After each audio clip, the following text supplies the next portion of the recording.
Do the slumpty slump.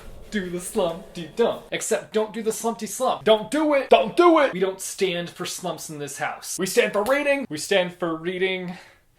We stand for what's the opposite of a slump? Reading ascent. Reading increase. Reading rise. None of those really have the it factor. Today I'm going to be talking about books that have landed me in the dreaded, not so friendly, TBR wrecking, stress inducing reading slump. I'm currently on a reading high. Up in the sky! Or should I say a reading ascent? Maybe reading rise has more of a ring to it. I'm on a reading rise. Let's just go with reading high. At the moment I'm really enjoying the process of reading, soaking up all the words, inhaling the goodness that the books are setting out for me, and living between the pages. Hold that thought. I needed to knock on wood because I didn't want to jinx myself. Am I superstitious? When it comes to reading slumps, I am. I don't want none of that. Reading slumps have arrived at my doorstep for a variety of reasons in the past. From life getting in the way, anxiety, school, anxiety, work, anxiety, Netflix having a grip on my attention, anxiety, TikTok addiction, anxiety.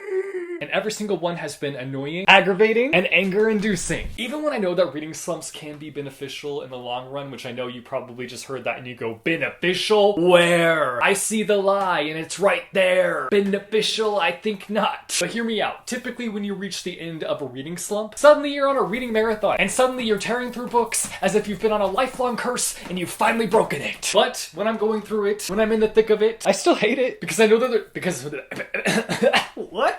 What did I do? What just happened? Because I know there's a part of me that's just so tied to reading that when I'm not reading, everything just feels off. I do not feel like myself when I'm going through a reading slump because I'm not reading. Like, there's just a part of me that's missing. If you know, you know. Anyway, today I'm going to be talking about some books that have put me into reading slumps and the reason I feel like they put me into reading slumps. Let's do it! First up, The Fifth Wave. This book is a dystopian story that follows these different waves of attacks on planet Earth from these otherworldly creatures. Wait, are they aliens? Is that right? I feel like that might be right. The way I've pushed myself into a place where I've forgotten a majority of the things that happen in this book, I just know there's lots of disasters that come in waves, and we are entering the fifth wave. I remember when I was first reading this baddie, I was pushing myself through it. I was having a hard time getting through it, but I was pushing myself. I was like, we must stick through it. I was struggling my way through it, and I kept being like, pick it up, book. Pick it up. Move it. Faster. But unfortunately, we stayed in slow-mo zone. It took me forever to read, and at first I was like, okay, it's just got that like slow pace going for it. I'll just vibe it out. And while I think that remains true, it's definitely like on the slower side in terms of pacing. I think a big reason as to why I was really feeling that way though is because I just wasn't enjoying it. And I was forcing myself to push through it. And when you force yourself to push through, sometimes that's when you can end up in Slumpville, where looking at any book will give you the ick. Looking back on this book and like thinking back to when I first read it, I think that I was just like trying so hard to convince myself that I liked it, even though I don't think I really liked it. Like obviously I would have to give this book a reread, and like that's like the last thing on my list of things to do is to reread this book, but maybe someday I will reread it and revisit my feelings and see how I actually feel about it. I think at the time though I was caught up in the hype surrounding this book because this book was like the hypety hype in the dystopian era, and because of that I was just trying so hard to convince myself that I liked it. And I'm more than sure that there are aspects of this book that I did like, but did I die hard love it? I don't know about that. I think I was in the hype fog where you're in that void where everybody is shouting how good a book is, and you're like, well, if everyone else is saying it's good, it must be good. There's no way that I could be the one to waver into thinking that it's not good. A part of me wants to stop, drop, and reread this book just to see how I feel about it now. See where the heck I land in terms of my thoughts on this book now. Anyway, all that to say, I remember leaving this book after pushing myself to finish it and just being like, I never want to read a book ever again because I'm dramatic like that. When a book does me dirty, all other books have to pay the consequence. And that consequence is me threatening to never read a book ever again. You'd think I've learned my lesson now to like stop forcing myself to read books, but that is not correct. I still do this all the dang time. It's not even like a hate read situation either. It's equal parts me needing to know what happens in the end and me wanting to give it the benefit of the doubt to see if it gets better by the end. Pro tip, put the book down. It's very rare that it gets better. My next slump-causing book is Mistborn. This book takes place in a world where people ingest metals and it enhances their abilities. There's obviously a plot, but that's all you need to know. This was my first like real walk into adult high fantasy, which I would recommend it as your first walk into adult high fantasy if you're looking for an adult high fantasy book. How many times am I going to say adult high fantasy? Probably too many times. Adult high fantasy, I can't talk no more. Anyway, listen, I loved it. No slander on my boy Sanderson. Keep that Sanderson to yourselves. I say that when I'm about to slander this book a bit, I'm not really gonna slander it. But like, I was not mentally prepared for how long this book was gonna take me. It's a thick brick. And again, I loved it, I loved it, I loved it. But dang, was it a journey to get through. It's one of those books where I would read it for like a couple of hours and then like check my progress and I would have read like 20 pages. Like, I know I'm a slow reader as it is, but that's so much slower than I typically read. Also, yes, I'm being dramatic. It wasn't like 2 hours and only 20 pages. That's just to give you an idea of what it felt like, I guess. Every time I would put the book down and see how much progress I had made, my confidence was crushed.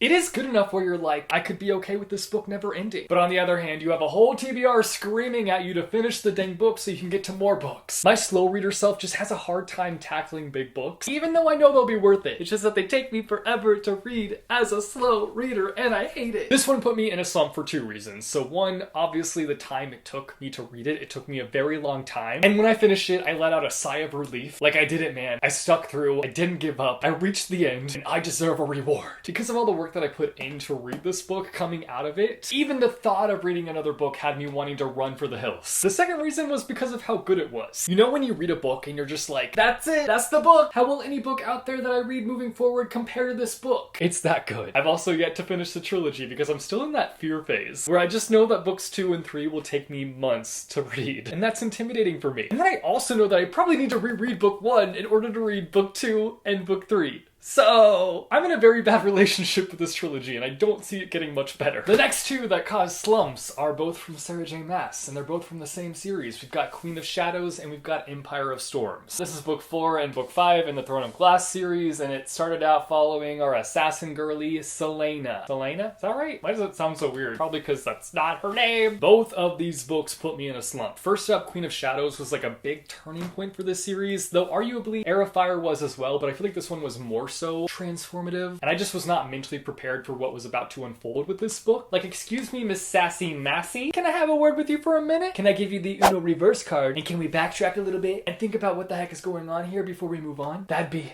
beautiful. I just feel like our main character is a completely new character in this book. She was almost unrecognizable. It felt like waking up one day and just having your best friend have a completely different personality. One day they're a bright little chicken nugget that wants to frolic through a field of rainbows. Then you wake up the next day and they're a day-old tater tot wanting to close the curtains and hide away from the world. Empire of Storms was frustrating for me because of a character situation that I can't even really talk about. I'll just say, it doesn't really help when you're a ride or die for a character and you really can't stand where the story has evolved to, and a majority of the people in the fandom disagree with you, and constantly want you to know that they disagree with you.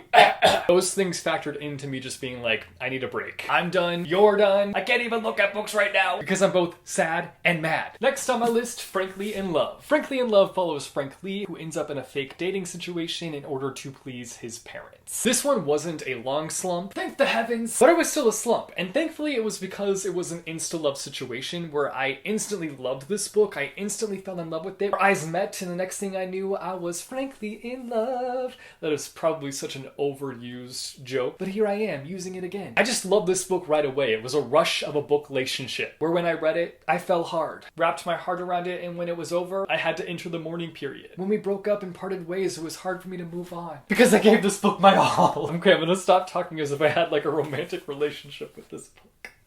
But basically, I just had such a good time reading this book. Like, I just loved it from beginning to end. I loved the journey that Frank goes on in this story. And I felt like there was like a lot of really interesting conversations that were brought up over time. And I just enjoyed the reading situation with this book. And because of that, it made it hard for me to want to pick up anything else. Because I wanted to enjoy this euphoric high that this book put me on. And something that I hate and just cannot stand is when I read a book that I really love and then I move on to my next book and that next book is just not good. Like, it's just bad. So I prolonged moving on to my next read because of that, because I wanted to just enjoy this, and I was afraid that the next book that I was going to read just wouldn't do what this book did for me. And the last book that I'm going to be talking about today is Whoopah! The Book Thief. This is a story narrated by Death, and we follow this little girl named Liesel, who is growing up in Germany during World War II. Have you ever been so immersed in a book that when you put it down, you're not really ready to close the door on it? Your mind is just racing through all the events and thinking about it, soaking up every bit of it, and just, you know, you feel? You've been there? It's like I had locked myself in a cage with this book and the emotions I felt while reading it, and I lost the key for a little bit, so your boy was locked up with this book and I couldn't read anything else. Similar to Mistborn, this This book took me an absurd amount of time to read, but I less so noticed like the length of the book. It is a lengthy book, but I didn't notice that as much. It is a slower paced book, but I felt like it was easy to melt into, and I was very present during the reading process. And I feel like comparing this one to Mistborn, like obviously Mistborn, I'm having to like learn a whole new world, whereas this one is like set in our world. Obviously we're seeing through the eyes of death, so it's kind of fantastical, a little bit fantastical, but not like crazy fantastical. So I didn't really have to like work to earn its reward. And I feel like the reasons that this book put me into a slump: one, obviously the length and the pacing, because it's very lengthy and it's on the slower side. So when I got to the end, I just was like, okay, I put a lot of work and effort into reading this book, I need a break. And two, emotional damage. You're kind of hit with blow after blow in this book after connecting so deeply with the characters. And by the time you're done with it, at least for me, I was like worn out. I was like, okay, that's enough for today. Let's wrap it up and let's take a break. So after having read it, I just needed to let those emotions kind of settle before I even thought about picking up another book. And that took some time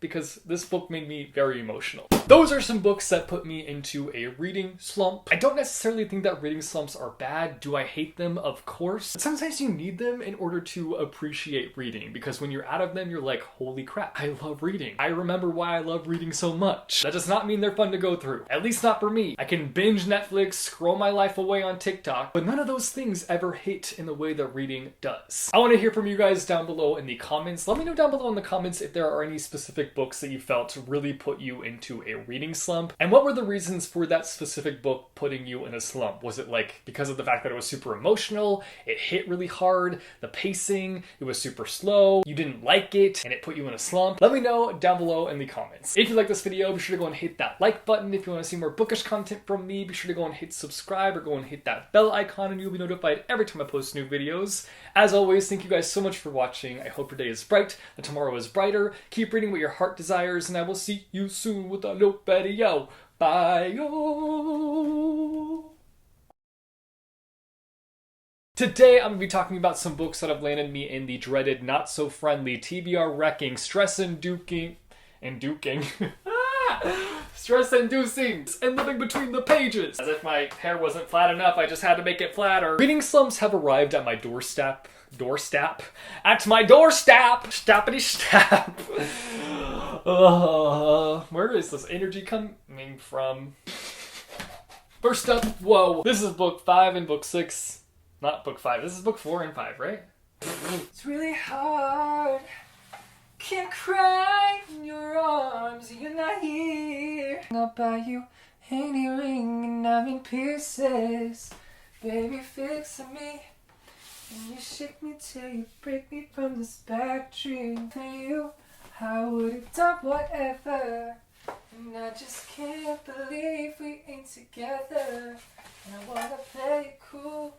I'm losing you. What was the other book? Not this shocked face. Okay.